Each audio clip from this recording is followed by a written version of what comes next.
Are you looking to improve your downwind skills? Are you missing those simple runners in races or training? Well, this is the podcast for you.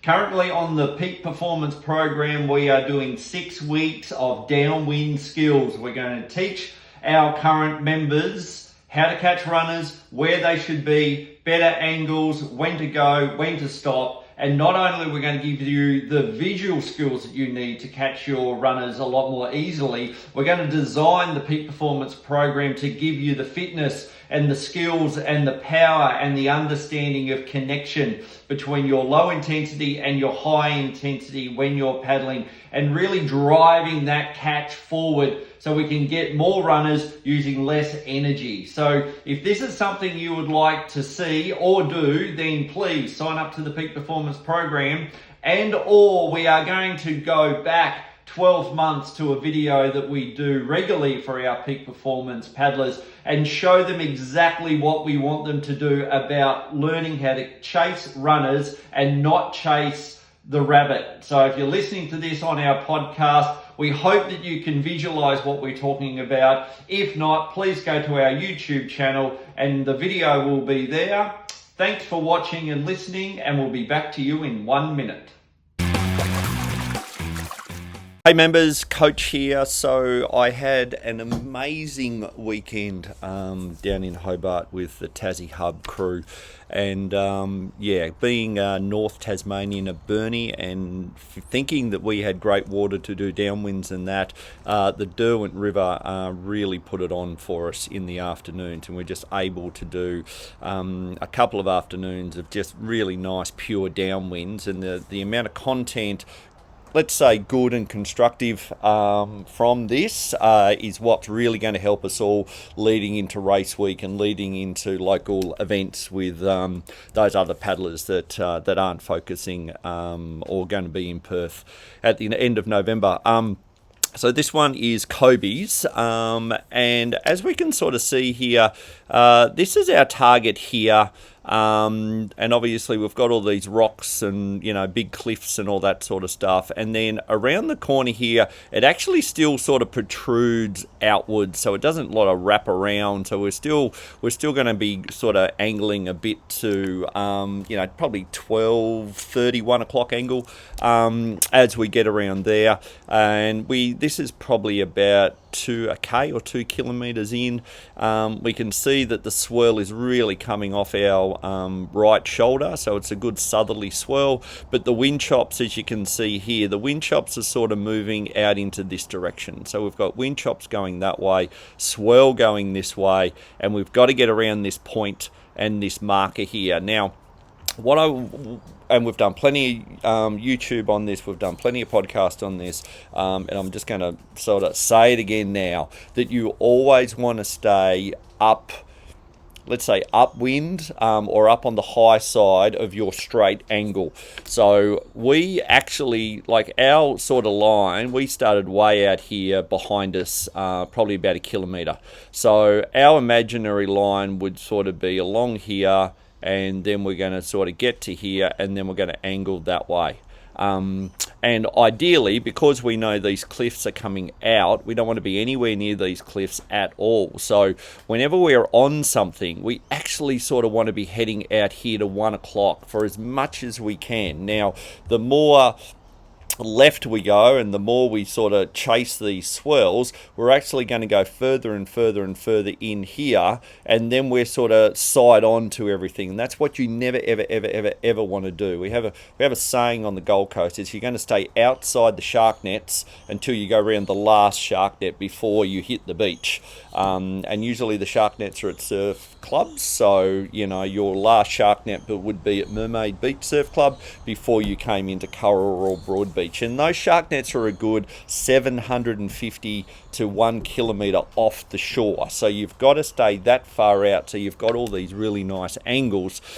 Now, this is not what I would like Kobe to do, and pretty much why I'm doing this as our first video, that we just can't chase the rabbit. Like, all these swirls are really, really good and fun, but all they're going to do is take us closer and closer and closer to the cliffs, and then we haven't got that angle to sort of, because we're coming out around these cliffs and then around the corner, where if we're looking at all these little wind chops here, so there's one there, there's one there, you know, we really should be going either 12 o'clock or coming around at 1 o'clock every chance we get to push out and out and out. So we end up out here somewhere, and then once we've got that straight line to the point and to the finishing line, then we can turn around to that 11 and 10 o'clock, and then we've just got all the chase all the way in, except, you know, paddlers sort of chase early and then they're on the rock, so they're coming out really slow and may have got a bit of a gain early, where we've sacrificed everything. When we're strong, you got to remember, at the start of the race, you're at your strongest, you're at your fittest, you're, you know, your mind's really playing, you know, being able to think and all that sort of stuff. So we need to use all that energy to get out here wide, and then we're coming in when we're tired, but we're getting the run. So unfortunately, for this whole first 3 kilometers, Kobe just sort of chased the rabbit, and this is sort of what happened. So we can sort of see how far we're out off that point now. So if we just roll through with what Kobe's doing here, you can see he's actually heading in here to the beach. So we're almost heading 9 o'clock, and we're on that now. We're on it, and we're still sort of just, we're not going anywhere near we need to go. And even though he's sort of on it and he tacked a little bit right, he's still heading over here to the cliffs. And so he's still on these runners, and you can see he's not headed towards that point whatsoever, and all he's done is gone, oh yeah, this is a nice free ride, and then once he's off it now and lost all his momentum, he's brought the ski back around. But even still, we are not heading to the point, we're actually heading over here. And as you can see, you can sort of see here, all right, we'll just let him catch this one again. So again, he's catched this again. We're heading into the beach. You can see how much closer we are already to the rock. So it's only been 30 seconds to a minute of run chasing. And now you can see that once we get into here, we're so side on with all these swirls, we're not going to catch anything whatsoever. And at the end of it, he ended up right on these rocks. So again, we're on the runner, and all we're doing is going straight with the runner to the direction we don't want to go. We do not want to go in here whatsoever. And at the end of the day, you're going to be so side on to all these beautiful runners that you're going to slew right. So he's on again, and he's just not quite sort of used that momentum to start moving over. So we obviously, as I said, we're this close to the rocks.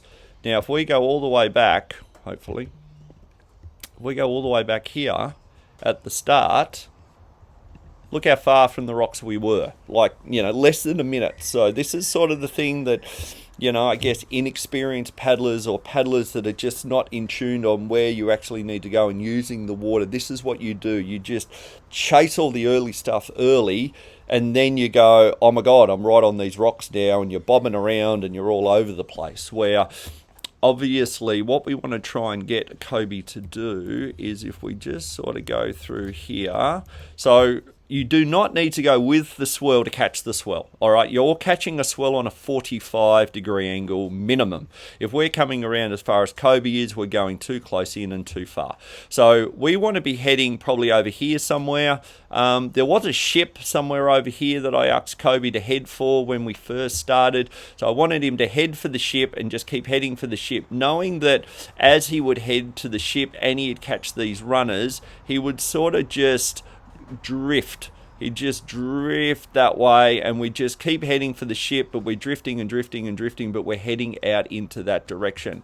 So once Kobe gets here now, he should be on this 45-degree angle here.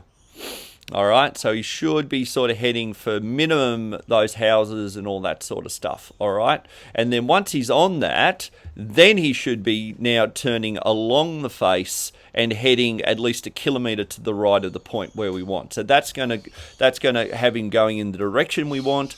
That's going to have him still sort of heading out away from these rocks, but we are drifting that way in the runner, where Kobe is heading directly with the current or with the swell, and he just keeps heading with the swell and with the swell with the swell. So even here, we should be over here by now, still heading out in that direction with, right rudder trying to go along the face. And then, as I said, Kobe's sort of still, even at top speed, he's still heading. Oh, sorry, what have I done there? Even at top speed, he's still heading into here, and we're only, 1-2 kilometres into this downwind.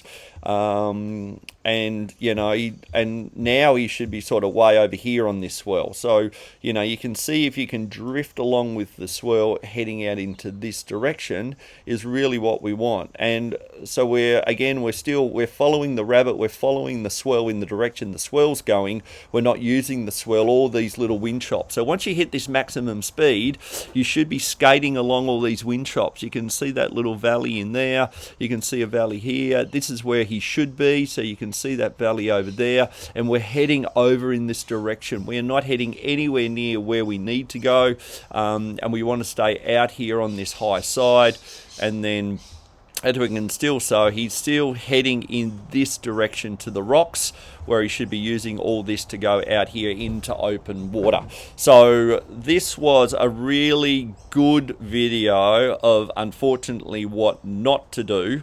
Now, Kobe was sick, and he'd done 3 or 4 sessions a day because his dad was sick. So I'm going to give him a little bit of slack that he might not have been sort of on the ball thinking, but it was actually good for the rest of you and for Kobe to realise this is not how you do a downwind. This is you chasing the rabbit and not using all this beautiful swell. So in this flat section here now, he should be sort of pointing out to here.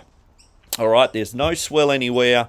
We've realised that we've caught too many swells into the beach. Now we've got to tack back out. So you've got to sacrifice now, hard right rudder, head out here to 1-2 o'clock, and then as these big swells come in, you're going to roll around, get on the swell, and then drift out.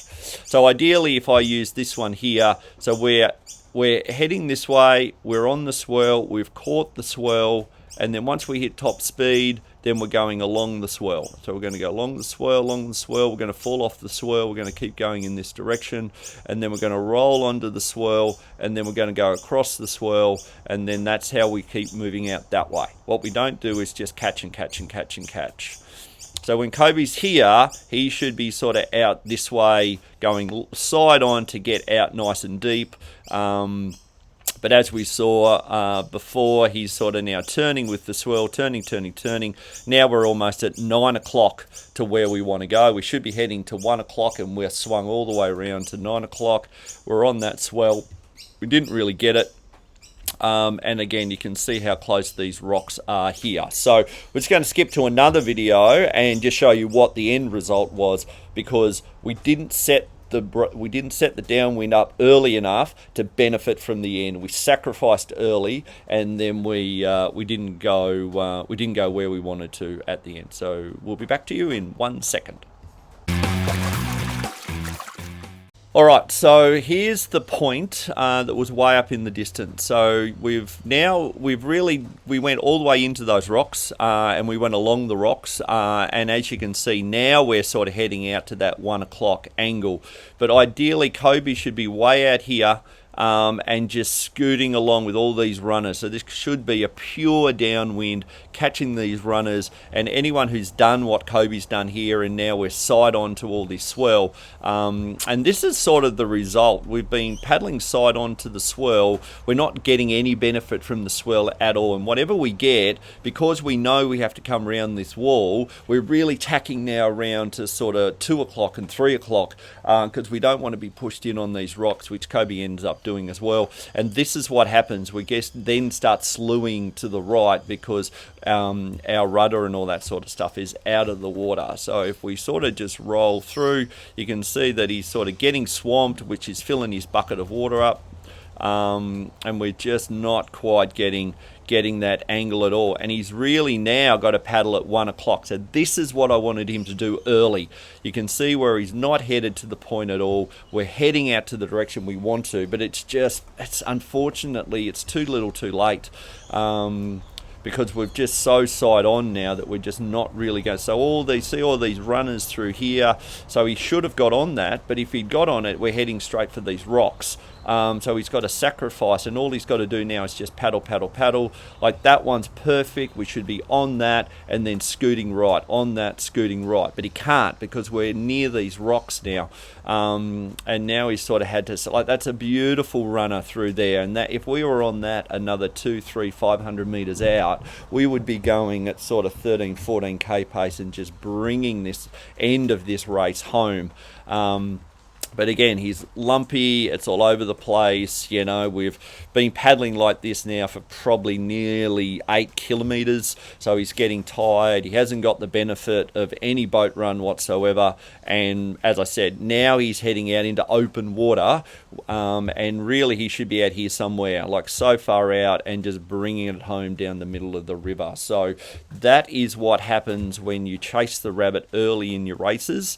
That you're either going to be paddling along the beach or you're going to be along these rocks, and as I said, we need to use our early energy to get further and further out. Yes, some people will catch the runners and they might get a couple of 100 meters in, but you've got to think, suckers, you're going the wrong way. I'm going to use my strength early to get out even wider, and then I'm going to get the run at the end of the race. And because of all the training everyone's done on the peak performance programs, you're going to come home faster and harder and fresher than anyone else. So as I said at the start, this was the point we could see. This is the next point, which is even further out than this one. So you can see how Kobe's now going to paddle all the way along this rocks to still be heading out to get around this one, and then it's still another a kilometre or a kilometre and a half to the finishing line. So, you know, if we've done this now for 10 kilometres, you can just see how much effort you've wasted just because we caught those early runners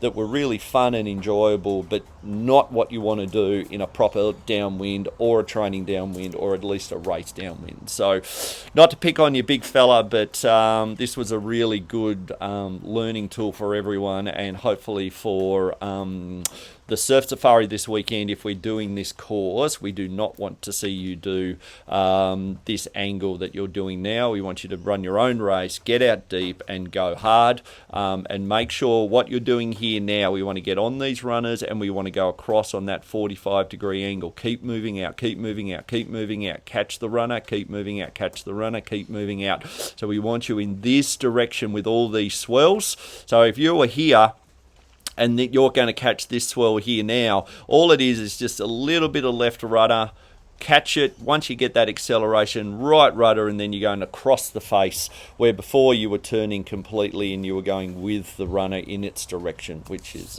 not what we want. So anyway, this is the first of probably 4 Tech Tuesday downwind videos I'm going to do for everyone. All of them will be from the Tassie Hub, because we've just got some great content, but hopefully you got some really valued feedback out of this one, because this is really the main one about angles and what to do. The next one's going to be able to be like when you want to catch the runner and what happens, and then the other ones are of what we want you to, or how we want you to put all this together. So this video was all about angles, all right, and the importance of staying deep early to come home fresh. Thanks guys, talk to you soon, bye.